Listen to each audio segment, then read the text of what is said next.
Guten Tagen, it's your boy Tinie Tempah, and you're watching Splash Mac. Keep it locked.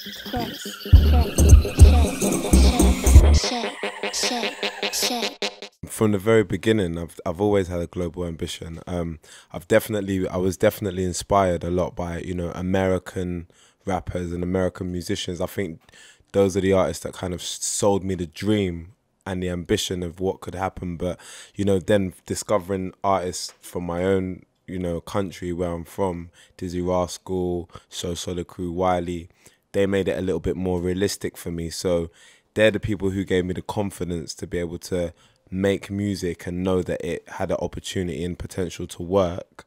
But the global ambition has always been around. And I feel like, you know, whenever you want to do something, whenever you want to, you know, do anything, you shouldn't ever limit yourself. You shouldn't ever cap yourself to, you know, I'm only going to make music for my hood, or I'm only going to make music for my area. You know, I'm trying to make music for the world. And even when I made my first demo that was completely rubbish, it was always for the world, you know. So this LP, definitely, you know, the ambition is very global. Yeah, I mean, being able to talk to a wealth of characters and a wealth of incredible musicians like the Adeles and the Chris Martins all about this album. For me, it was more like getting advice from people who I just really respect, you know. They're artists from two completely different fields, but I feel like they're the top of their game and they do what they do incredibly well.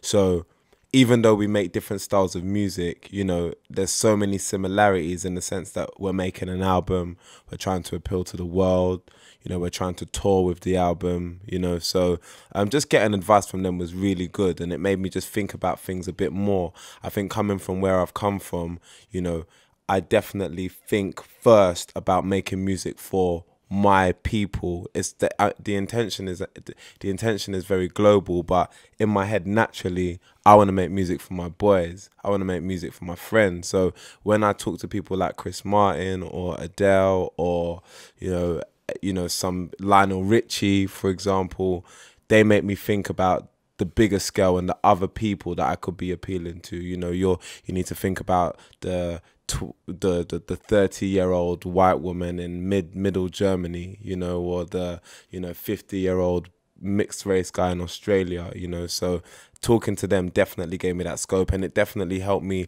mess around with different sounds as well and embrace different sounds. You know, I'm predominantly from a hip-hop, from a garage grime background, but being able to talk to them opened my mind up to more classical sounding things, more indie sounding things, more rock sounding things. And that's how you kind of make a good, well-rounded album, and it definitely helped. Yeah, I've been able to collaborate with like loads of incredible producers. With Hudson Mohawk, he sent me music and we didn't actually ever get to do anything together, which was a shame. But I've had the opportunity to collaborate with incredible producers, you know, like Diplo and Naughty Boy, who's doing really well with this La La La single, Labyrinth, the Chemical Brothers, like so many different incredible people. So it's a great feeling, you know, because all of these people I really respect, and I feel like in this day and age, this is the era of the producer. You know, this time now more so than ever before, the producer is almost as big as the artist, if not bigger sometimes, you know. So it's been a real honor to be able to work with some of these producers, and, you know, for them to have some sort of influence and some sort of contribution over what I do. It's been great. And, you know, I love a good producer, I love a great beat, and so it's been a great feeling.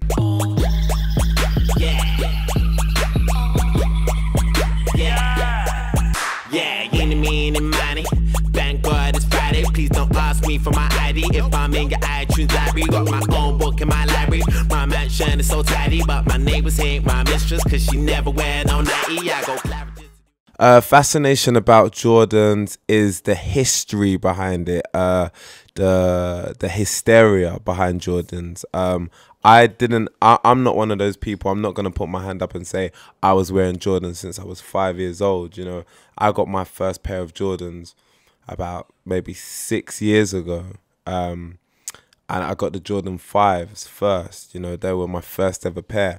But then when I started getting into the culture of it, I think when I started traveling a little bit more, when I started, you know, going to certain parts of Europe and people would stop me purely because of my Jordans. Hey, nice J's, man. Or, you know, the fact that they would re-release the same Jordan, you know, over and over again, and the hysteria and the pandemonium would be exactly the same. Kids would be queuing up for Jordans that came out, you know, a few years ago that they probably bought then as well. So I think getting into the culture of it and embracing it is something I just really took to after a while, and I started getting into it, you know, from buying the 5s, then I got my first pair of 6s, and then I did the Written in the Stars video with that, and then I saw all the blogs go crazy, you know, he had the infrared 6s on, oh my god. So I was just like, wow, you know, this is crazy. And then after a while, you know, I bought my 3s, same thing, bought the 1, same thing. So, and then I think even going to Jordan as well, we had the opportunity to go to Portland where Nike's made. We made our own Nike shoe. So we were able to go to the Nike headquarters, and we went to the Jordan headquarters and just learn a little bit more about the history and how iconic they've been throughout, you know, time, and how influential they've been to this culture. And so, yeah, it's something I just fully embraced. I love it. Swagger jacking my style.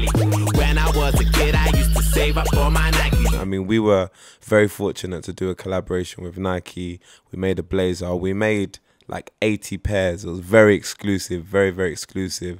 And it was incredibly successful. So fingers crossed, we're definitely talking to them about doing more things. And yeah, hopefully we can make something. We're trying to make the Yeezy, man. We're trying to do a Yeezy. So, you know, fingers crossed, we'll keep on building a relationship and keep on thinking of some new creative ideas. But expect a new shoe from us pretty soon. And dip low to disco. Oh, wow. No, I didn't even know. I didn't even know. Nah.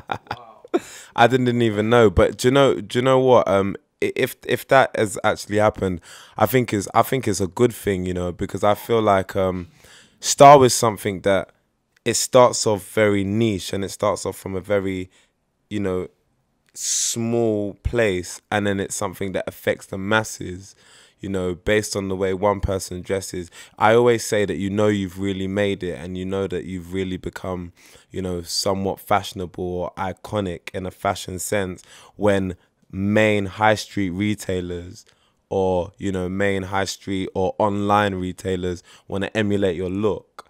So, you know, sometimes I've not seen the ASOS thing, but sometimes I'll be reading magazines, or, you know, you go past Top Man, or, you know, the more kind of bigger stores, and you'll see, you know, like a guy with like glasses and like a blazer, and it's like, get this kind of look. I always think that's a good thing, you know, because at the end of the day, I had that look like 3 years ago, and then it trickles down, and then it ends up hitting the mainstream years later. So as long as you're always starting the trend, and as long as you're always forward, you know, people are allowed to catch up a few years later. That's cool. I'm good with that. She asked me if I'm single. I said maybe, I think so. Browsing blogs, and then do you know what else helps? Like we was talking earlier, keeping ahead of the curve has been very, very easy by traveling, bro.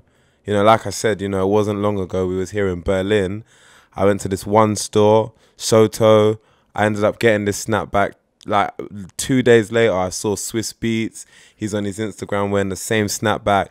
And then you realize that the more you travel, there's so many of these different stores. There's also this amazing store in Amsterdam as well called Pata. You know, and all these little sort of small boutique brands that are doing collaborations with people. And remember, we have a clothing line as well, so we know how important it is to meet up and collaborate with different brands, bigger brands, to kind of get your brand out there. So just traveling, going to different shops, going to trendy areas. You know, Berlin is a very trendy city. You know, usually when you go to any major city, if you go to the east side of the town, it's usually very trendy. There's a lot of boutiques. So just by doing that, I find different clothes and put them all together. And that's how it happens. Wow, I would say that at this moment in time, there is definitely a clear difference between American streetwear and British streetwear. I'd say that there is this sort of in the middle kind of hipster culture at the minute where everyone kind of looks more or less the same. But with English streetwear, I would say that there's, as much as we can kind of dress down and we can do, you know, you know, jeans, a jumper, trainers like what I'm wearing now. You know, a lot of the kids in England definitely do dress up as well, a lot more formally. So you're going to see a lot of shirts, a lot of blazers, a lot of shoes, loafers. And I don't think that you'd necessarily see that as much in the youth of America. You know, so they've got the good balance because, you know, the English have a good heritage and history of fashion. You know, anytime you probably think of the average Englishman, you probably think of like a well-dressed gentleman. So we kind of innately have that. So that's a very natural thing. And yeah, I just think, you know, English people, to me, they kind of get the right balance. I think sometimes with Americans, you know, they dress incredibly, but I think sometimes Americans, they overdo it. And I feel like, for example, skinny jeans and things like this that have kind of become popular more recently in America are things that have always been popular in Europe, you know, and then I think the Americans catch on to it and then they overdo it. So their jeans are like mad skinny. Their high top trainers are mad high. It's always a little bit extra, you know, and I'd say that's a difference as well. Shake, shake, shake, shake, shake, shake. Tambourine. I'm a CEO, which always sounds good to say. You know, every rapper's dream. I'm a CEO in Disturbing London. My manager, Dumio Barota, is the founder of Disturbing London and the MD as well. And I'm the CEO. So it's basically me and him. And yeah, he has a whole roster of different artists, from Sasha Keeble, who is featured on the Disclosure record. I don't know if you've heard Disclosure.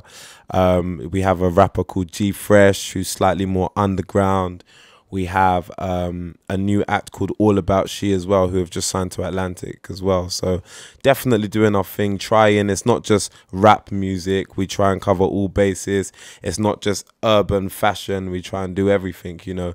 Just young guys with a creative vision, you know, that have no limitations. That's basically what it is. On your marks, get set, go. Red, amber, green. Disturbing London to me is just, whenever I talk to Dummy about Disturbing London, he always says, I want it to be like Virgin, Richard Branson. Virgin, I want us to go to space. You know, I don't feel like there's any limit. We are Disturbing London, but once we come to Germany and we're in Berlin, it becomes Disturbing Berlin.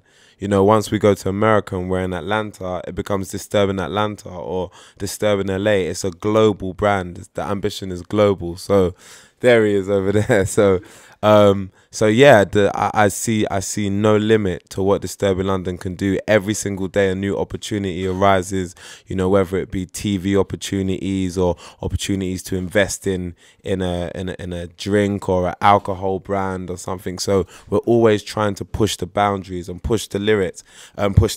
And I feel like we're trying to rewrite history as well. You know, in this very stagnant time, there's not too many people who are really trying to be like, where is going to be the next Diddy? Who's going to be the next Diddy? Who's going to be the next Jay-Z? Not just because of their musical talent, but all the other things that they did. We're trying to definitely make sure that we are the next generation who have been inspired by those guys and are going to try and do something very similar, if not more, you know. So no limit for Disturbing London. Just keep your eyes out. We're going to buy your whole street one day.